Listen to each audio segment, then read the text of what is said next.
Hello, my name is Mike Crutchfield.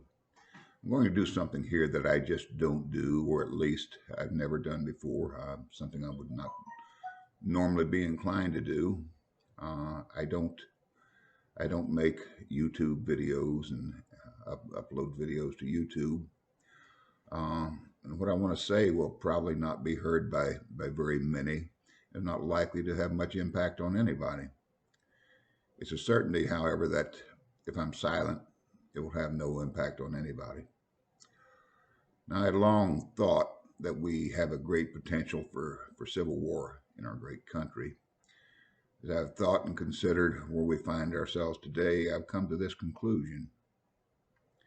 We are, in fact, already engaged in a civil war. We've been in a war for a minimum of 3 decades and probably 5 decades, with the enemy's plan of attack being published in 1971. That war plan, of course, is called Saul Alinsky's Rules for Radicals. Um, all wars since the fall of Lucifer have been fought and motivated for the same thing. This war is no exception.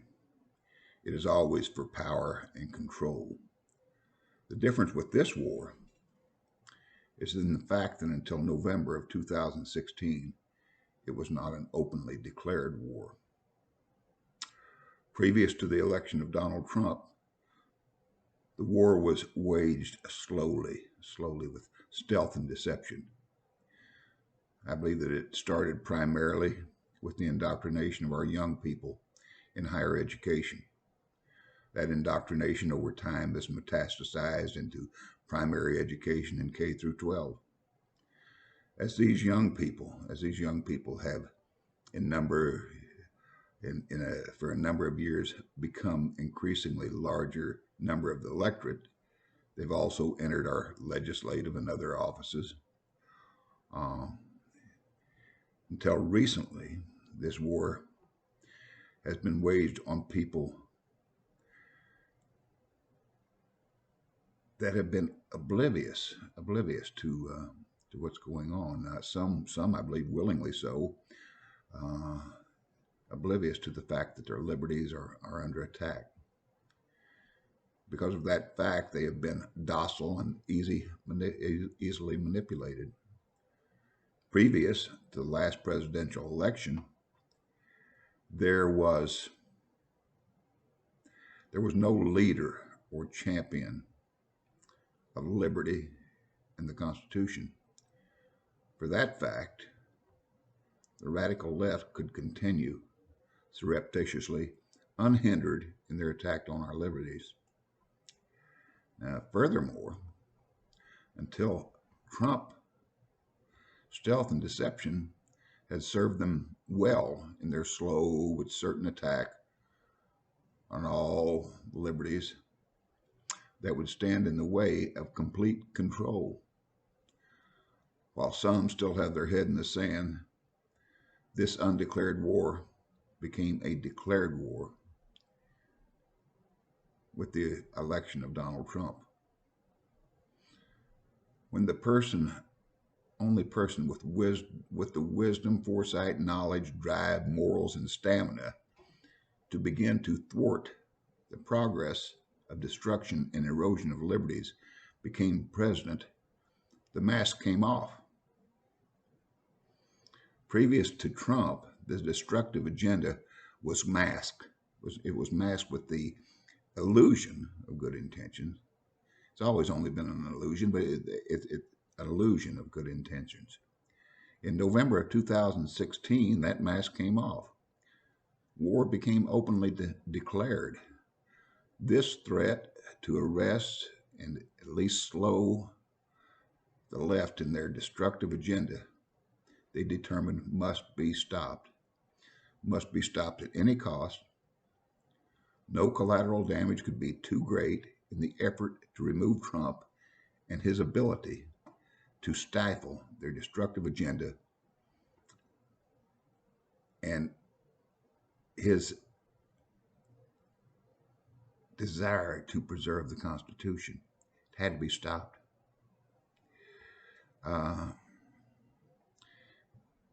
Measures to be taken after Trump's election were so radical and crazy that their evil agenda or purpose could not be masked. Now, make no mistake, when a party justifies looting, burning, and calls for defunding police departments, war has been declared. War has been declared. Two battles. There are two battles in particular. They're being fought right now for the preservation of America. The first is the battle to preserve the integrity of our electoral process long enough to re-elect the greatest president, certainly of this century, possibly all time. The second involves the next step in returning the High Court to again be the body that it was intended by the founders to be. The document we call our Constitution, as drafted and written, was nothing short of genius. As written, I could not imagine a better document written by man for a representative government of, by, and for the people. That document provides for the separate but equal branches of government, executive, legislative, and judicial. The intent, obviously, that neither branch could have complete control, so a system of checks and balances would exist. The framers certainly knew that conflict would arise, which would necessarily be resolved through a judicial process. And the Constitution was to provide the letter and intent by which the disputes were to be resolved. Now, it worked that way for a while. And for the most part, disputes were resolved with the Constitution providing the guiding principles for the decisions. It is no longer, however, fidelity to the Constitution that is desired by the left in the selection of the Supreme Court justice. For the left, desired judicial philosophy no longer has anything to do with fidelity to the Constitution. Rather, will that justice rubber stamp any unconstitutional mandate being forced upon its citizens? Today, I became aware of a legislative move to put into place term limits on the High Court.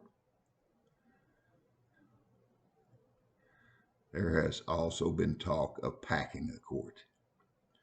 That is, increasing the number of justices with those inclined to support a party as opposed to impartially interpreting the Constitution. And so the legislative branch, which should definitely have term limits, but continues to resist those term limits, seeks to impose them on the body for which term limits makes the least amount of sense. The motivation's obvious. The Republican presidents would be replacing Democrat appointees with constitutionalists, while Democrat presidents would be replacing any justice with fidelity to the Constitution with a judicial activist inclined to legislate from the bench. And judicial precedent no longer means what it once did, because so many decisions have resulted from a majority of judicial activists prone to make law as opposed to interpreting the Constitution.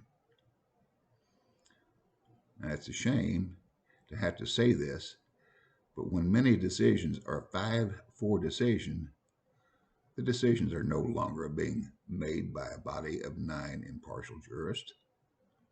The decisions are being made by the one person that is number 5 and makes number 5 of them in the majority. If the majority of the court has a fidelity to the Constitution, the decisions will be made accordingly.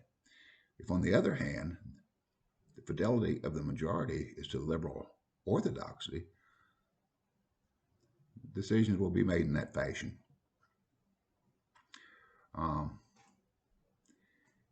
it was never the intent of the framers for the majority philosophy of the court to conceivably change each time a new justice was seated. It was the intention that the court would render decisions based only on one philosophy, and that is outlined with the letter and intent of the Constitution. Now, in recent years, the court has not been a co-equal branch of government. It has simply been a wing of the Democrat Party. Now, John Adams famously wrote, "The Constitution was made for a moral and religious people. It is wholly inadequate to the governance of any other." Now, I believe the results of these two battles that are currently being fought will to some degree serve to suggest to what degree the country is or is not a moral or religious people. Thank you for listening.